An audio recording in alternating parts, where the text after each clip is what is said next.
എന്താണ് കിട്ടിയത്? വട്ടപൂജ്യം, വെറും വായു, അല്ലെങ്കിൽ നമുക്ക് കാണാൻ പറ്റാത്ത എന്തോ ഒന്ന് ഇടുക്കി കിട്ടി. അവർക്ക് ആർക്കും കാണാൻ പറ്റില്ല. ഇത് മൈക്രോസ്കോപ്പിലോ ഒന്നിലും കൂടി കാണാൻ പറ്റാത്തൊരു സാധനം അവർക്ക് കിട്ടിയിട്ടുണ്ട്. എന്തോ ആത്മാവ് പോലെ എന്തോ. എന്നാൽ വീട്ടിൽ കയറിയിട്ട് ഇറങ്ങിക്കഴിഞ്ഞപ്പോൾ എന്താണ് അവിടെ നിന്ന് കിട്ടുകയെന്ന് ചോദിച്ചപ്പോൾ ഒന്നും പറയാനില്ല, ഇപ്പൊ ഒന്നും പ്രതികരിക്കാനില്ല. പിന്നീട് ഞങ്ങൾ ഇതിനെപ്പറ്റിയൊക്കെ പറയാമെന്ന് പറഞ്ഞുകൊണ്ടാണ് ഇഡിയിലെ അണ്ണന്മാർ അവിടുന്ന് ഓടി രക്ഷപ്പെടുന്നത്. ഈ വിഷയങ്ങൾക്കെല്ലാം ശേഷം ദുൽഖർ പുതിയൊരു കാര്യവുമായിട്ട് പോയിരിക്കണം. നമുക്കറിയാം, ദുൽഖർ സൽമാൻ ഹൈക്കോടതിയിലേക്ക് അപേക്ഷയുമായിട്ട് പോവുകയുണ്ടായി. അല്ലെങ്കിൽ ഹൈക്കോടതിയിൽ പോയ സമയത്ത് ഈ കസ്റ്റംസിന്റെ അടുത്ത് രൂക്ഷമായിട്ടുള്ള വിമർശനമാണ് ഹൈക്കോടതി നടത്തിയത്. ഹൈക്കോടതി പറഞ്ഞത് ഒരു കാരണവുമില്ലാതെ ആ വാഹനം പിടിച്ചെടുക്കേണ്ട ആവശ്യകത എന്തായിരുന്നു? ആ വാഹനം 4ാമത്തെ 5ാമത്തെ ഓണറാണ് ദുൽഖർ സൽമാൻ. അങ്ങനെയെങ്കിൽ ദുൽഖർ സൽമാന് മുൻപ് ഈ 3ാം ഓണറും 2ാമത്തെ ഓണറും ഫസ്റ്റ് ഓണറും ഒക്കെ ആയിട്ടുള്ള ആളുകൾ, ഇവർക്കെതിരെ എന്താണ് നിങ്ങൾ ആക്ഷൻ എടുക്കാത്തതെന്നാണ് ചോദിച്ചത്.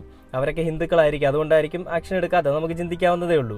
അപ്പോൾ അവർക്കെതിരെ ആക്ഷൻ എടുക്കാതെ അവരാണോ പ്രതി, അതോ ഈ ദുൽഖർ സൽമാൻ ഏറ്റവും